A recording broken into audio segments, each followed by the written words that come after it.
Welcome to the Red Conrad Show, the story of my life and world events how I see them. If you like the show, don't forget to subscribe.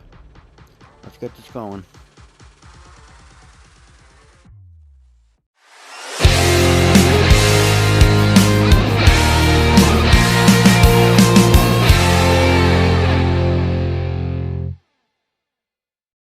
Hi everyone, this is JJ, the co-founder of Good Pods. If you haven't heard of it yet, Good Pods is like Goodreads or Instagram, but for podcasts. It's new, it's social, it's different, and it's growing really fast.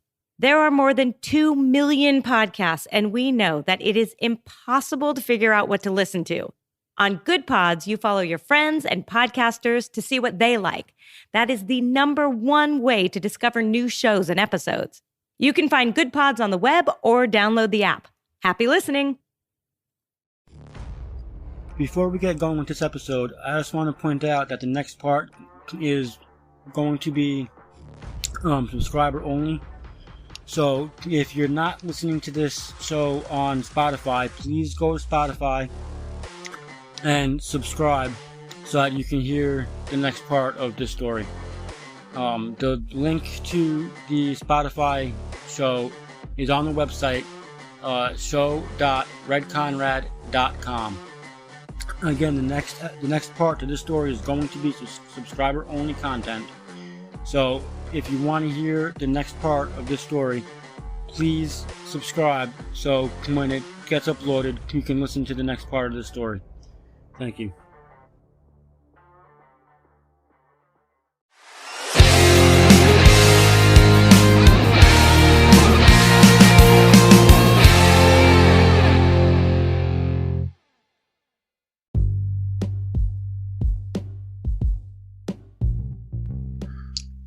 As I've alluded to in previous episodes, there's going to be episodes, stories that are split into parts, where one part will be on, the free side, another part will be subscription only, because of whether it's the story itself or just the content of the story, different things I'll be saying. This story is probably going to be one of those stories. So if you're not listening to this on Spotify, hop over to Spotify and make sure you subscribe to the podcast, to the subscription-only content, subscriber-only content for the following parts of this show that I don't make available, for free. Anyways, this story starts out when I was 22. Okay, I was working. I think at that time I had 2 jobs. I don't think I had my 3rd job still. But I was working at 7-Eleven. No, I did have 3 jobs. I was working at 7-Eleven, and I don't remember what the second one was, but I know I had picked up Kohl's temporarily. And, Kohl's was being an idiot. I didn't want to cooperate with my schedule with my other employers. So after only being there a month, I quit, because if I've got to choose between which job I'm going to work at, I'm going to pick the job that, number one, is cooperating with me with my schedule with the other employer, but is also paying me more. And 7-Eleven, which was my other overnight job, because Kohl's was overnight. 7-Eleven was my other overnight job, and they were paying me more than Kohl's was. So naturally, I chose to stick with 7-Eleven. Said fuck it to Kohl's. But this is around the time when I was working prepaid legal. Now it's called Legal Shield. And like I mentioned in past episodes, this guy would walk in, several nights a week, grab himself a cup of coffee, and walk out. Well, when I started putting down my business cards for prepaid legal, he picked one up, and probably, it was definitely a couple of days, maybe a week, he'd be calling me every single night. He knew I was at work. So there was no way I was in front of the computer, nothing. He was asking me all kinds of questions about the different legal plans I offered. If they were just business plans, or if, they were also, if they were just personal plans or also business. There were business plans. It was possible to cover the business. He mentioned that he had 2 businesses he needed plans for. Okay, fine, great, dandy. One was out of state. I answered all his questions. He must have liked how I presented myself. I didn't hesitate to answer nothing. And this wound up into him making me a job offer. The job offer was, now he owned a janitorial company up in New York, okay? He owned 2 of them. And one was down in North Carolina. One was in New York. He offered me on the New York company. I worked for him for 6 months, learned the ropes, and if after 6 months I like it, he'll make me VPO, and I'll have 10% of the business. Now, at 22 years old, and somebody who is honestly thinking that life is shit, they're looking at their life like they're in this mega dead-end situation. I mean, as good as the money was at 7-Eleven, it wasn't great. I made more money when I was working at Target, and at least at Target I had room to grow. 7-Eleven, it was a franchise. The guy only owned 3 stores. Obviously, the highest I'd be able to get to, he was a manager of one of his stores, and I'd only be able to maybe get one of those positions of one of those stores when one of his other managers decided to quit or retire, whatever. And so basically, it was more or less a dead-end job. So, 22 years old, you feel your life sucks, it's going nowhere, all your jobs are more or less dead-end, you're extremely frustrated, anxiety through the freaking roof. You're dealing with all these different, mental issues and whatnot, right? This life is just not what you want it to be, and based on your current situation at that time, you're looking down the road at your future, and it wasn't looking too bright.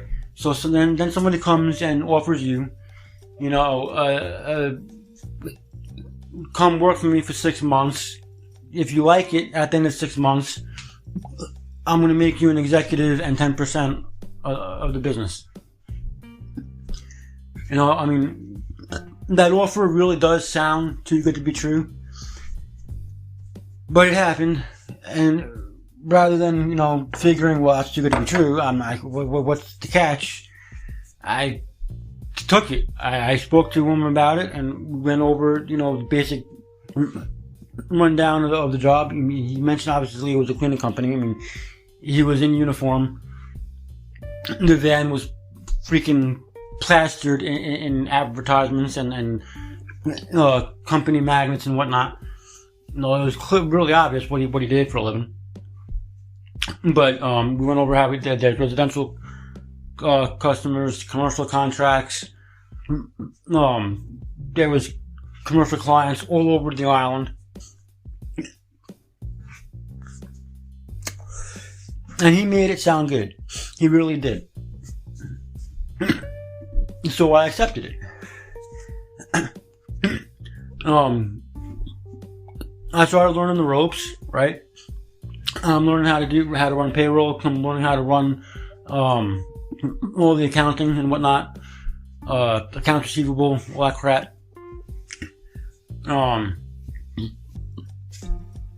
learning all the ins and the outs. The office side of business as well as, the field side of the business. And I gotta say, being a working boss, all my businesses, right now, my current business, basically by myself, started by myself, running by myself. I had help a couple times, but they ghosted me. But I have had help, with other businesses. With my fish market, I had help. So, but even when I had help, I've always been a working boss. I'm always going to be, no matter how big one of my businesses finally gets. Preferably this one that I'm currently doing. If it finally grows to the size I'd like it to get to, I'm still going to be out in the field. Yeah, the bigger I get, there's going to be that much more, office type crap I got to take care of, and all this extra bullshit I'm going to have to deal with.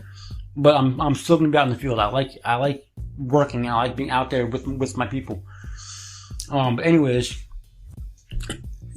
when you walk into a building that looks like absolute shit, especially when we had a floor job and the floor was just disgusting, and by the time you get done, and you know, you can literally see your reflection in the floor. There's not a speck of dust anywhere. I mean, the place is spotless. Yeah, that was a good feeling. I mean, it made me feel good. Money was alright, but the feeling I got doing that work was I liked it. Now, the reason why this story kept on coming up so many times in my previous episodes, despite the fact I didn't want to have to talk about this story this soon in the show, is because it was a big part of my life. It impacted me a lot. And it definitely, you know, was a trigger for one of my conditions. But a lot of shit went down during that part of my life. The business lasted 2.5 years. I believe I said in an early episode, if you've been listening to the entire show, episode to episode. The business lasted 2.5 years. I forget how long he had it before I got involved. But after I got involved, it only lasted 2.5 years before it freaking crashed. And when it did crash, what I should have done was literally taken over. I mean, he literally lost the house, lost everything. We lost everything business-wise. He lost everything personally speaking. I lost pretty much all of my stuff, my personal stuff. I mean, it was a disaster. Because of a mistake he made that I will get to in a minute, that I didn't know about at first. I mean, I forget how long I was working for him, with him, whatever.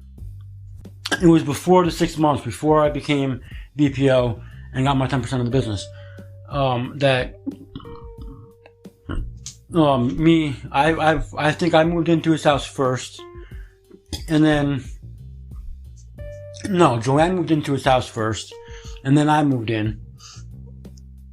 Joanne lost her house. We moved her into the downstairs. She was building rooms down there, and she got moved into one of the downstairs rooms.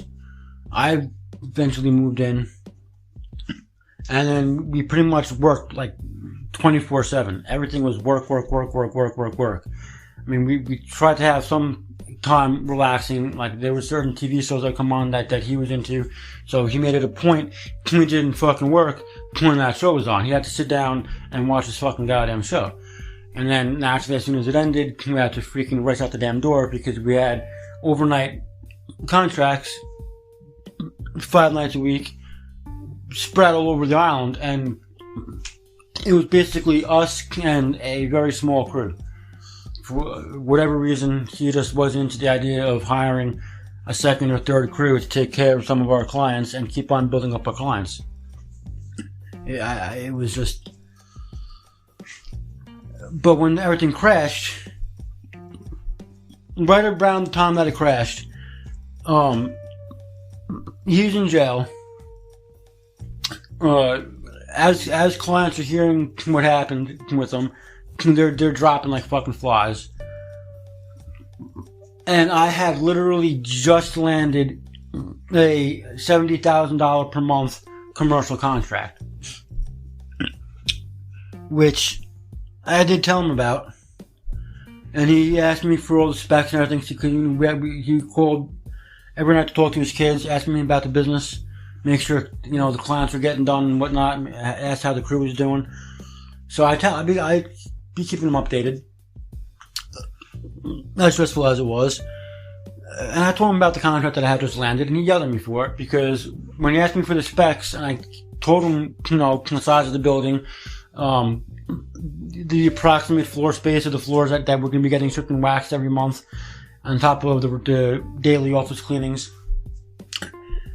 I guess because he's been doing it for so long, he was able to run the math in his head real quick.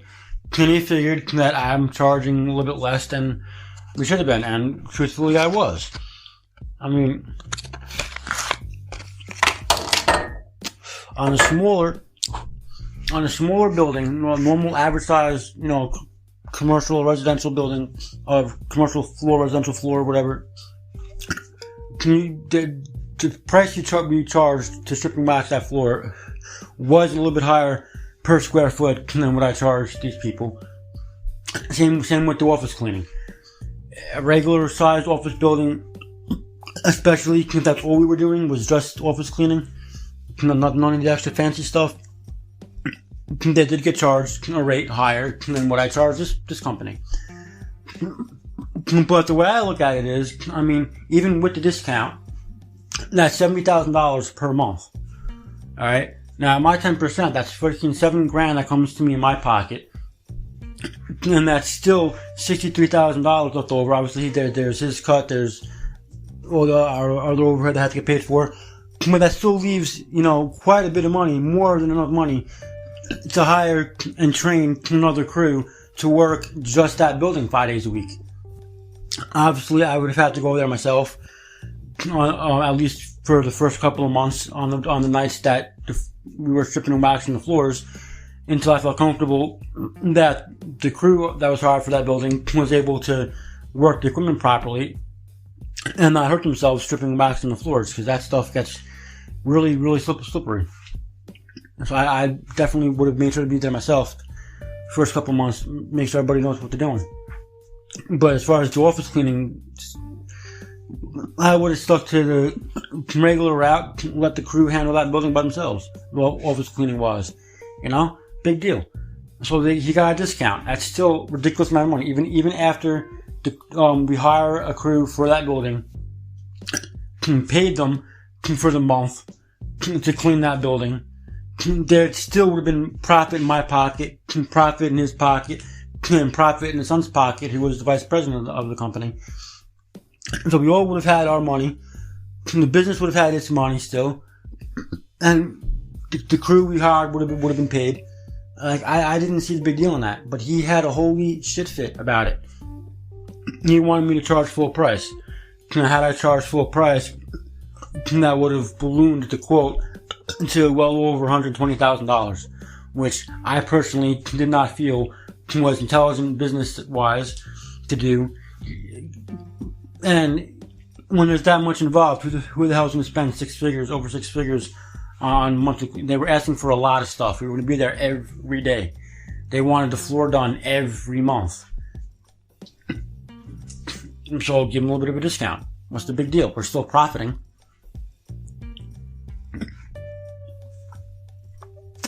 But I'll get to how he wound up in jail and how the business started falling apart in a little bit. But what I should have done was rebranded, renamed the business, essentially taken over the business, started a new name under myself that I own solely. Because his son didn't want the business at that point. By the time his dad got in trouble, he decided he was out. He didn't want the business no more. Even before that, he was talking to his dad about, not wanting the business, not wanting to take it over from his dad. So I should have started my own, solely owned by me, taken the crew that we had under my company, salvaged what clients we still had, and the one I had just landed, I should have taken and let them know that yes, we quoted them under this name. Well, now we're under this name, yada yada bullshit. And that's probably what I should have done. I really should have. The reason why I didn't is because I was scared of this motherfucker. And by the time this story is over with, however many parts it winds up being, however many episodes, you'll understand why I was scared of this motherfucker. The first thing I did when we came, I was in New York for about a year. Before we came to Florida. Joanne had eventually lost her job and she got kicked out of her home, where she was temporarily staying after we more or less got fucked out of our living quarters at my business partner's place.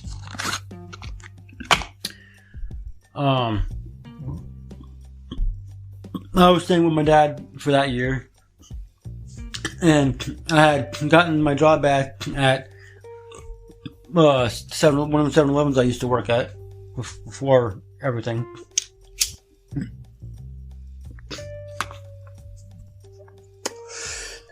Around the time that Joanne got kicked out of her place, I lost my job at 7-Eleven, and needing a place to go, a friend of her friends rents properties up and down the East Coast.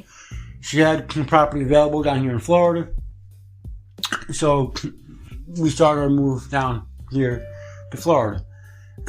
Before that, we were driving up and down the coast, looking at different areas before her friend's friend popped into the picture with the property down here in Florida. But in the beginning, I took the job because he made it sound good. Being with him for 6 months, learning how to do everything, it was a little tedious and stressful at first. But I liked it. It was an alright job. I liked how the feeling it gave me and everything. But then shit started getting weird. Right? Now that, I'm essentially living in the same house as him and his family and his ex-wife. His ex-wife had a studio on the main floor.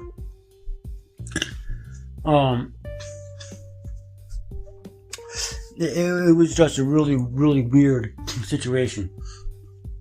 He starts telling me stories about, how this one guy,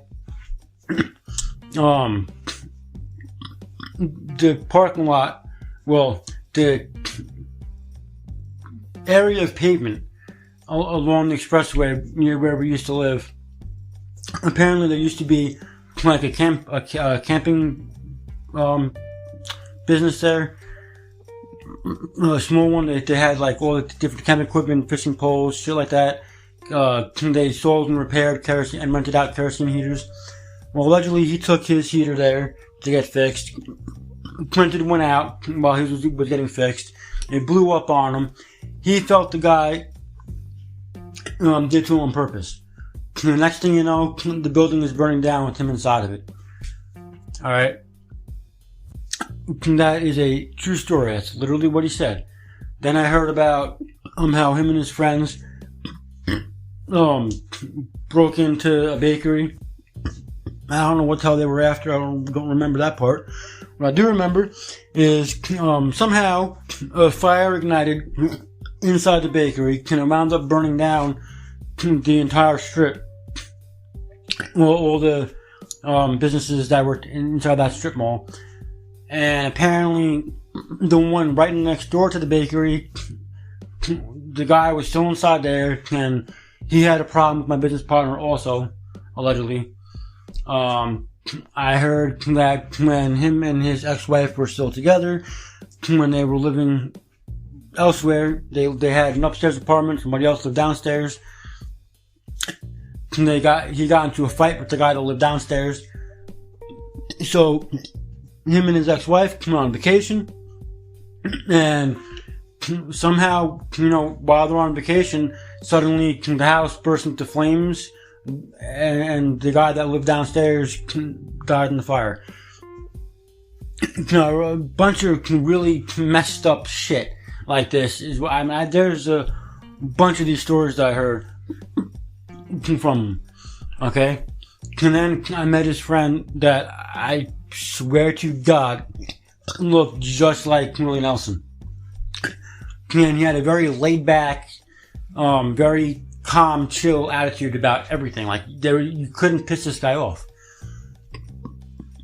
I don't understand it. I mean, and he was sick too. He had cancer. He was dying and he knew it. And he just would not get upset about anything. He was the calmest, chillest guy I have ever met. And he told me that all these stories I was hearing from my business partner were true. He was there for some of them. Then it comes out that, this guy had a gay lover that allegedly committed suicide. He went out to work one day, comes home, finds this guy hanging from his bathroom shower. I didn't believe that story as many times as I've heard it. Well, towards the end of everything, I got confirmation that, I was right, that it was a bullshit story. And that, the more stories I heard and the longer I was living with this guy and dealing with this guy pretty much 24/7, that what I was starting to believe was actually true. Cause he had cameras on his property, okay? And they all went to the monitor in the kitchen. And he told me to, watch, this is like pretty much just before he went to jail. He told me to watch the cameras.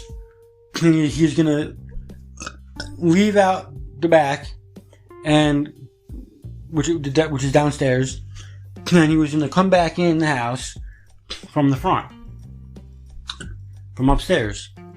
Okay, fine. So I'm watching the cameras. I watch him go out the back door. I watch him go around the side of the house, and then he just disappeared. The next thing I know, he's standing behind me in the kitchen. Well, apparently he did that by climbing in through the bedroom window of his bedroom.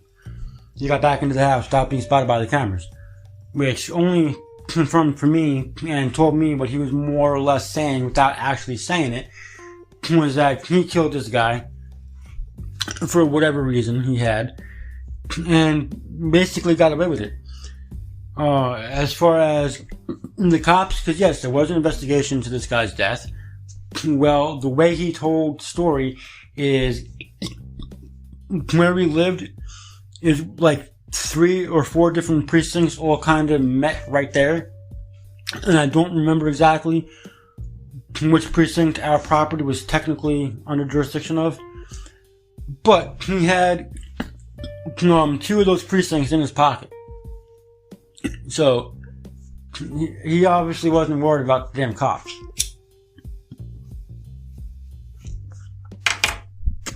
I'm not making this shit up either.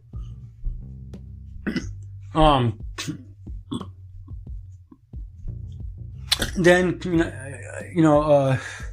as I alluded to in an earlier episode, I was taking, Xanax and Valium and Vicodin from this guy. I believed, as did Joanne, as did, everybody else that knew he was taking this shit, that he was prescribed this stuff, that he was getting it, legitimately.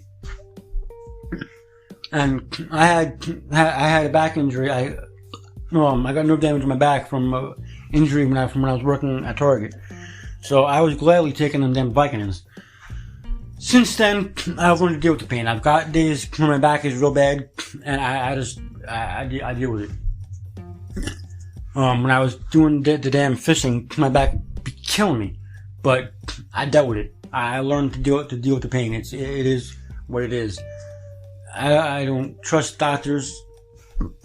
And after an incident with my former business partner, I don't fucking trust anybody. I don't care if you got a bottle with your name on it and your pain isn't severe enough where you gotta be taking as much as you're allowed to take.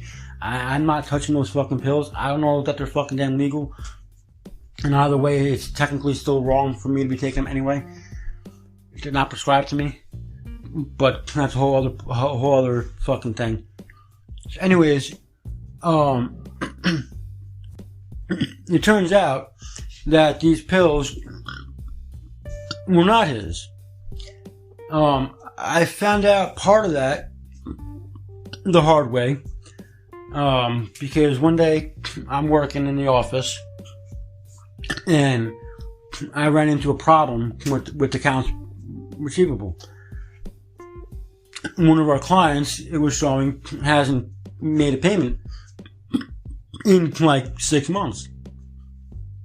So I wanted to ask him, how he normally handles shit like that. Like, do you just add up all the months owed and that's it? Do you add charges, late fees or whatever to it? Like, How do you do that?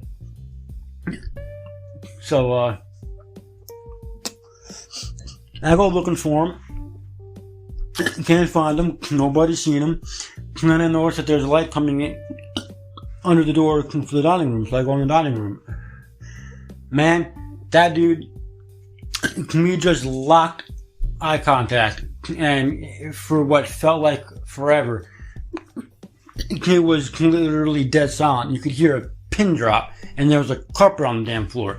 And you can still hear a pin drop. And then he just kind of walks over to me, puts his arm around my shoulder, and tells me, alright, this is what we're going to do. I'm dividing all this up into these piles that you see. You're going to help me bag them, and you're not going to say shit. Okay. Whatever. So that was the first sign that these pills were not his. I mean, if they were prescribed, you wouldn't have as many as he had laying out on the goddamn table.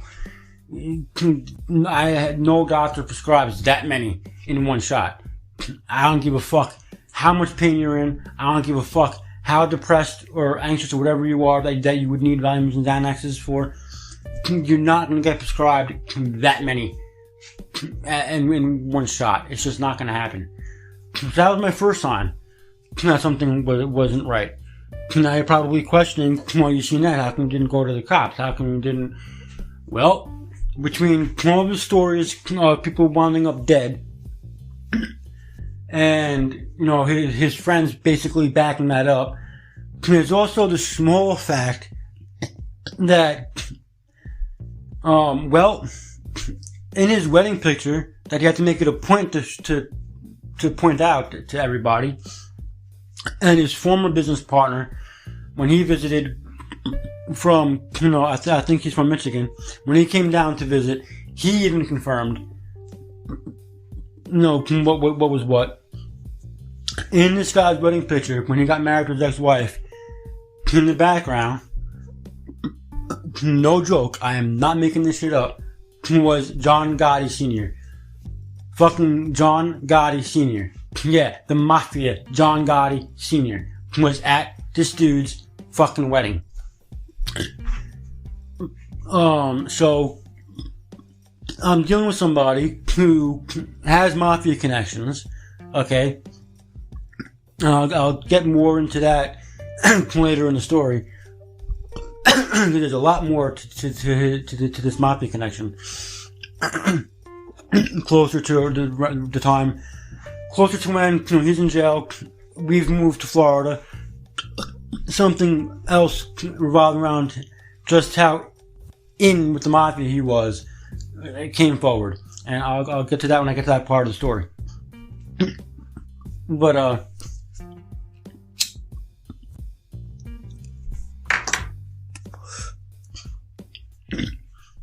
so, I'm dealing with somebody that's got mafia connections, or had mafia connections. He has guns out the ass. I mean, he carried at all times. There was at least 3 sidearms on him.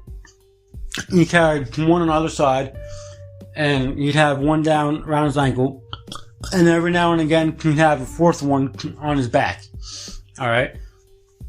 So, and then he still had more guns hidden in the attic. He had guns in his bedroom. He had guns everywhere. Pistols, rifles, I forget the brand. Caltech, I think, those foldable rifle things. I was not gonna fuck with this dude, okay? And then, you know, it turned out that, his brother-in-law, so to speak, from North Carolina, that was helping his sister-in-law, I know it's a fucked up story. She was married to his brother. They got divorced, but he kept in contact with them, still viewed her as a sister, referred to the new husband as his brother-in-law, because his brother and her had, like, his niece together. And when his brother kind of got all fucked up, I mean, he was screwed up with drugs and stuff. I met the guy. He was basically homeless, really fucked up, had a crack problem that he swore up and down he was over. But my business partner wouldn't help him out. But anyways, this guy that was running the North Carolina business for him came up to visit. I thought it was a regular, ordinary visit, you know. I mean, they're supposed to be family. He is running my business partner's other business for him down there.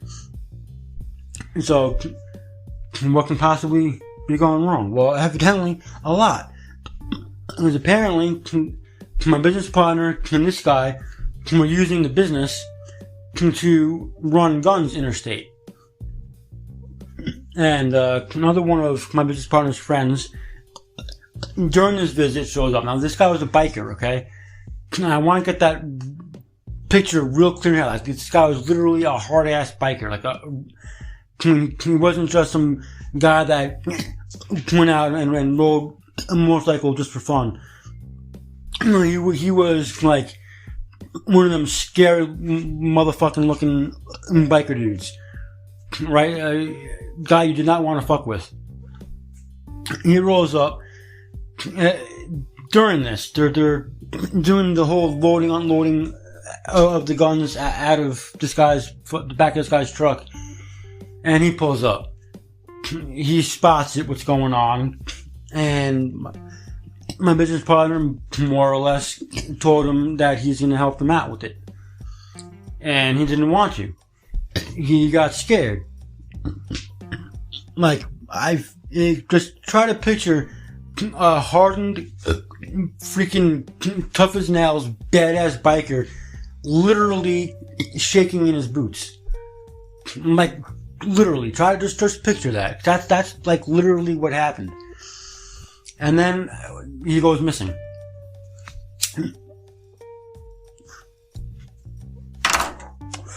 And my business partner did put on a good act. He really did. As we're driving around to all of our clients, he's making it a point to go to the guy's normal hangout spots looking for him. We drove past his house a couple times looking for him. Didn't see his bike nowhere, so my business partner wound up plastering his business cards all over the guy's truck windows, figuring, well, when the guy sees the business cards and stuff, he'll know that we're looking for him and he'll call us. Well, never heard from him. Never fucking heard from him. And, those of us that knew all the stories that he was telling us,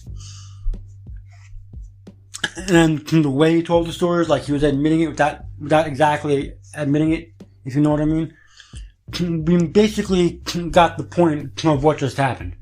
Somebody stumbled across the operation. They weren't willing to, do their part. He couldn't trust them to stay quiet, so he got rid of them. Basically, what the fuck happened, as far as I'm concerned. I mean, I don't know. The guy could have just, packed his shit and ran. Left everything else there. I don't know. But based on what I know of my business partner and the stories that were told and confirmed,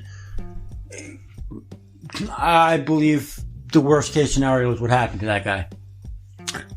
When I first started working with him, before I got my 10% of the company and before I got my VPO spot, he'd take me to a garage, a mechanic shop, where the only thing we had to clean was the bathroom. That's it. And it was a small bathroom. It was in a mechanic shop. It was literally like there was just enough room to open and close the door. And you had one of those really small, like almost non-existent sinks and those ridiculous fucking toilets. That would be that. That was the whole bathroom. All we were there to clean. And I couldn't understand, for the life of me, why we have a contract to clean just one little itty bitty fucking bathroom, right? And then for months, literally for months, that we're going there doing this, he'd go in there, tell me to have me wait in the van, and he'd be in there for a hell of a lot longer than it took to clean and mop a bathroom. Well, when he finally allows me to go in there with him, they're all Italian, okay, all fucking Italian. I met a guy named Tony. I met a guy named Big Sal. I forget the other guy's name. And then there was all these younger guys, probably, closer to my age at the time, doing, working on his vehicles and stuff. Now, while they're all talking, I'm being my typical nosy, paranoid self, because, when Tony met me for the first time, when I was inside of the shop, he literally did that whole, Italian handshake thing where they grab your freaking forearm, so, or hearing stories of my business partner's mafia connections, seeing that John Gotti Sr. was at his fucking wedding, hearing all those other stories, my paranoia is running wild. I had a good idea of who these guys were, so naturally, the way I am, I'm gonna look around. Does anything look off? Well, one of the guys that worked there caught me, trying to look around. One of the other guys apparently didn't like that, but they didn't come straight to me and they asked me to leave my face out of respect for my business partner. They instead went to Tony, and then Tony said something to my business partner, who then asked me to wait outside. And then the next several times we were there, I had to wait in the van. It took a couple more times before I was allowed to go back in the shop again. But that day that I got asked to leave, when he finally came back out and we drove off, I got fucking yelled at for looking around. I was told never, ever, ever look around. When we were going there, we're talking to Tony and we're cleaning the bathroom. That is it. Nothing else. I'm not allowed to do nothing else. And if him and Tony walk into the back office, just clean the bathroom and then wait for him outside. Do not go into the office, because I'm not allowed to hear whatever the fuck it was that they were talking about. Okay, whatever. Fine by me. It turns out that was a freaking chop shop, and around the time that Bill, that's my business partner's name. I wasn't trying to mention anybody's names, but now that I just did, if you heard it, fine. I'm going to try not to say it again in the rest of this story. But my business partner, around the time that he got locked up, Joanne wanted to go to the shop and warn Tony about, what my business partner did, what he got caught for, and what he was threatening everybody with over the phone, calling home from jail. And that was the last time anybody saw Tony. I don't know if, people got to him, or if he fucking just up and left, or what, but he did not stick around. It was some fucked up shit.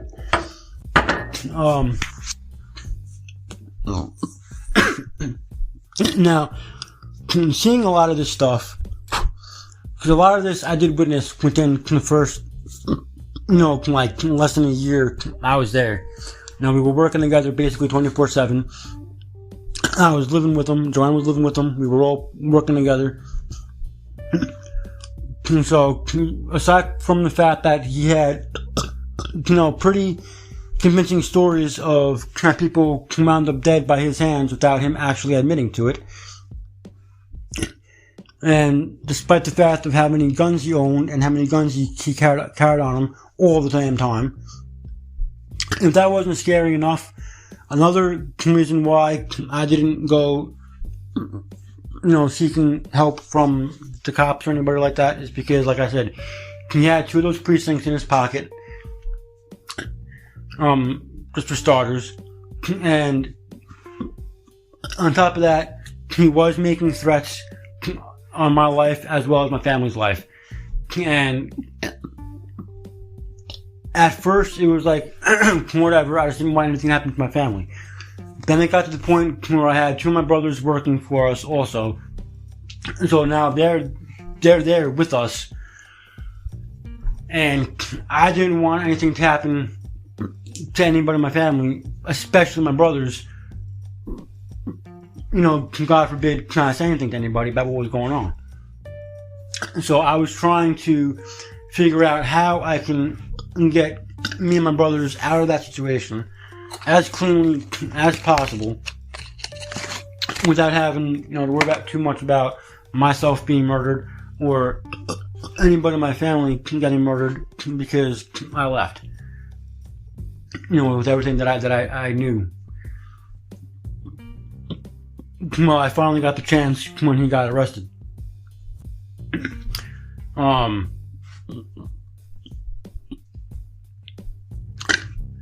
One of his friends that I met, which I tried talking to even after he went to jail, but then me and her had a fight.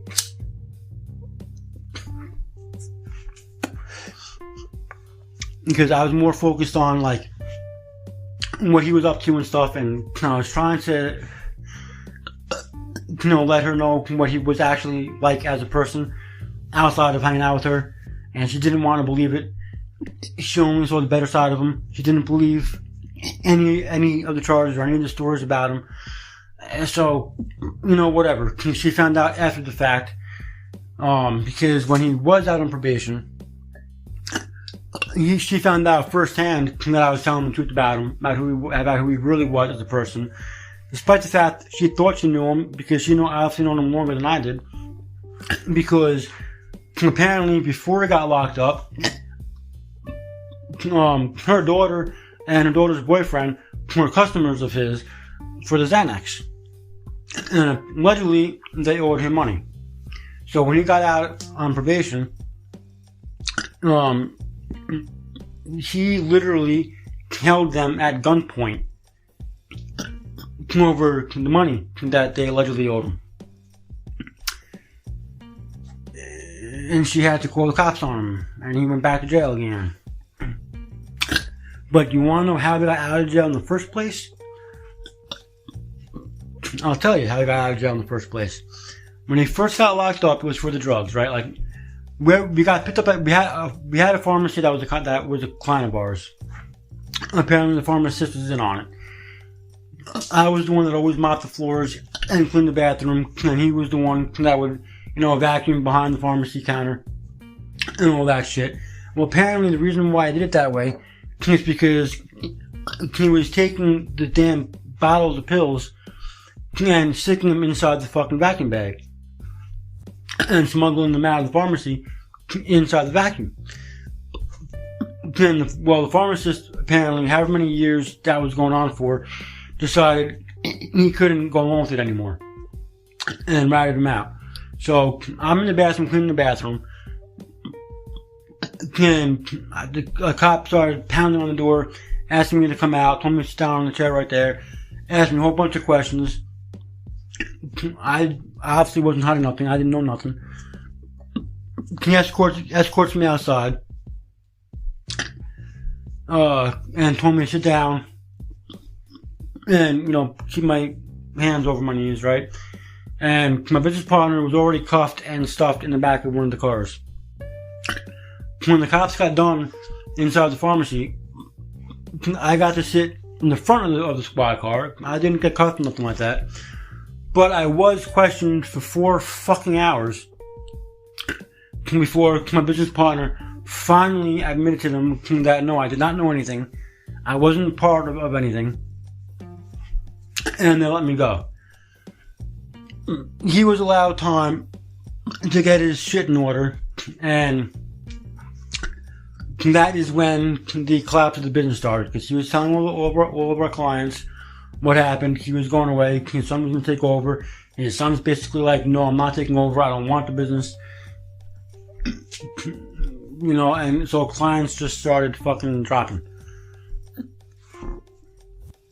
And shit got real. I mean, up to that point was bad enough. But shit got real bad. And then I had to be the one to drive him to fucking prison. That was like the weirdest, most awkward fucking drive of my life. Now, how he managed to get out, he was in for a little over a year because after the business officially crashed, he was already in jail a couple months. I left before they lost the house. So, and I got my old job back. Had that for about a year before I lost that. And me and Joanne came down to Florida. And then we were down here for a good little while. And then all of a sudden, I'm getting phone calls from him. Like, what the hell? So, naturally, I gotta look it up, find out what the fuck happened. Well, apparently, he got out because you tell me how this sounds. They received a quote-unquote anonymous tip when they were digging along DPA for dead bodies to go to Hop Hog, to Rabbit Drive, which, if you think about this, like Rabbit Drive, Racanelli Brothers, that was their property.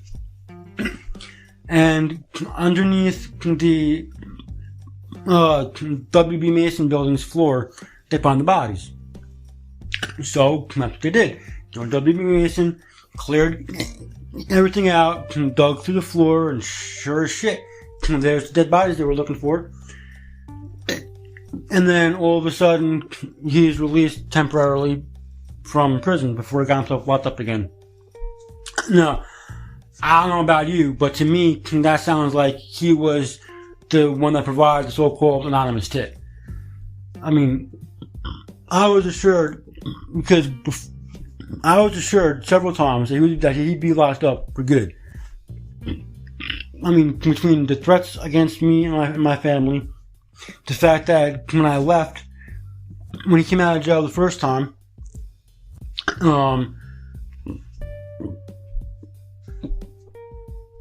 he went looking for me. All he knew from his son is that I was driving a white car.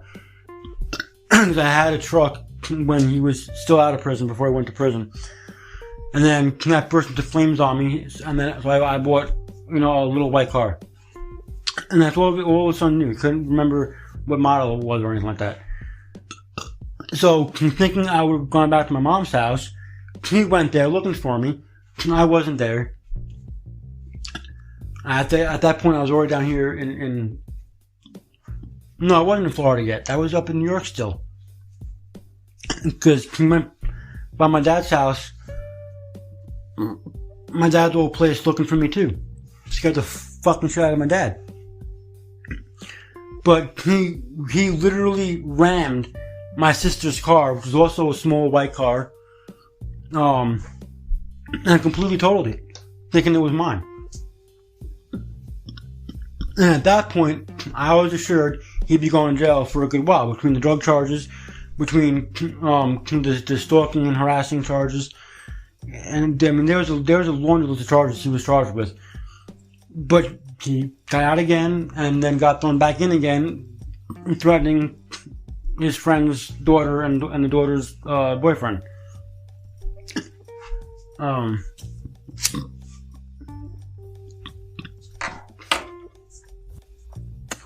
I believe he's still in jail. Before I left, he did threaten me from prison. And then when he called me, when I was already living down here, I still had my New York numbers, which, obviously since then, I've been down here 12 years now. My numbers have been changed since then. But this was still shortly after we moved, so I still have my New York numbers. I guess thinking I was still in New York, he gave me another, pretty vague threat over the phone. But at this point, if he wanted to find me, he probably could. It's been 12 years, he hasn't. So, at this point, it is what it is. But this 2.5 years of my life really fucked with my head in a really bad way. Now that we're nearing about an hour that I'm telling you guys about this particular story of my life, I'm going to cut it here. There's going to be at least one more part to this going over, because I was going to try to tell it, in order, but I kind of kept on jumping back and forth from the beginning to the end, to the middle to the end. So there's some pieces that I got to fill in, but I'm telling you, as far-fetched as this story sounds, I admit it does sound a little, out there. It is all 100% true. I have people that can verify that. My former crew members, if I can track them down, they can confirm that all this is true. They working for us, they seen the same shit I did. They heard the same shit that I did. I don't know if I can get either one of my brothers to talk about it. They both, for years now, more or less moved on from it, and keep on asking me why the fuck I keep on talking about it.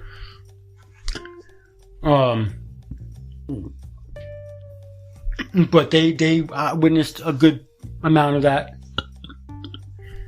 So there are people that can verify that what I'm telling you did actually happen. It is all true. If I feel comfortable enough to give out his full name, you can look him up. You can look up his arrest records and everything. You can see for yourself that he was charged with exactly what I'm telling you he was charged with. At the time that I'm telling you he was charged with it. You should be able to find documentation that proves he was, in fact, the owner of the company, if I tell you what the name of the company was. So, all this is 100% factual stuff. I'm not making any of this up. I have no reason to make this up. Like I said, this show is basically stories of my life and, random discussions and world events, how I view them through my eyes. Alright? So far I haven't really discussed world events too much. I've been mainly doing my life. I have no reason to be making any of this shit up. Either you're going to listen to my show and enjoy it and subscribe to it and keep on listening to it, or you're not. One way or the other, honestly, I don't care. As I said in the first episode, the idea of this show was originally just for me, so I can come back and listen to it every so often, and years later, look back on things, see how much I might have changed, how my views on things might have changed. And that was the original intent of this podcast before I got the idea of, screw it, I'll just, put it out there for anybody to hear. But there's still going to be content that's still going to end up behind the paywall because of the topics that are discussed, the language I'm going to end up using, talking about it. And there's going to be different, potential triggers for people. So I'd rather have the warnings there for them. And then if you decide, or people that could potentially be easily triggered by different topics still decides they want to hear that stuff, that particular content, you can subscribe and listen to it that way. Because I just, yeah. So anyways, this is part one of this story. More or less, I'll say, because I did bounce all over the place and did go from the beginning to the end, to the middle to the end. It's more or less a summarized version of what happened. The next part, I'll fill in some blanks that I left out. And now keep in mind, all this was going on, literally while we're running a business. Okay, people are going missing. I'm hearing stories of people before I walked into this idiot's life that gone missing or wound up dead, more or less by his hands.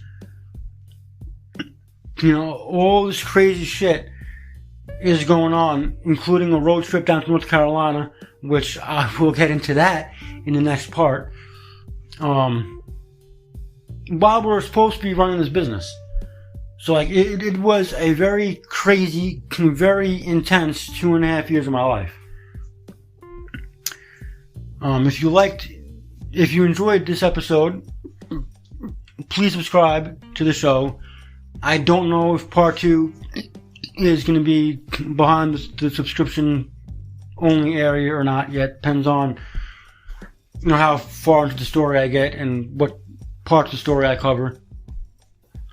But please subscribe if you enjoyed this part of the show, or this part of the story anyway. And I will see you in the next episode. Have a wonderful day.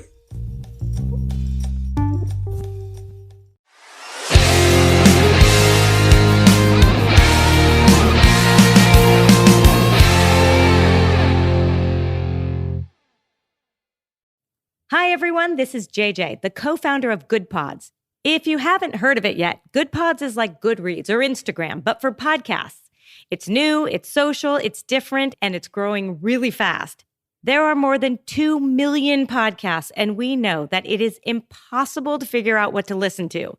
On Good Pods, you follow your friends and podcasters to see what they like. That is the #1 way to discover new shows and episodes. You can find Good Pods on the web or download the app. Happy listening. Thank you for listening to this episode of The Red Conrad Show. Don't forget to subscribe, and remember, if you're not listening on Spotify, Spotify is the home of my subscription-only content. So any stories you want to hear that have part 1 or they're missing pieces on the free side, you gotta hop over to Spotify and subscribe to the subscription content to get the missing pieces of those particular stories. I will see you in the next episode.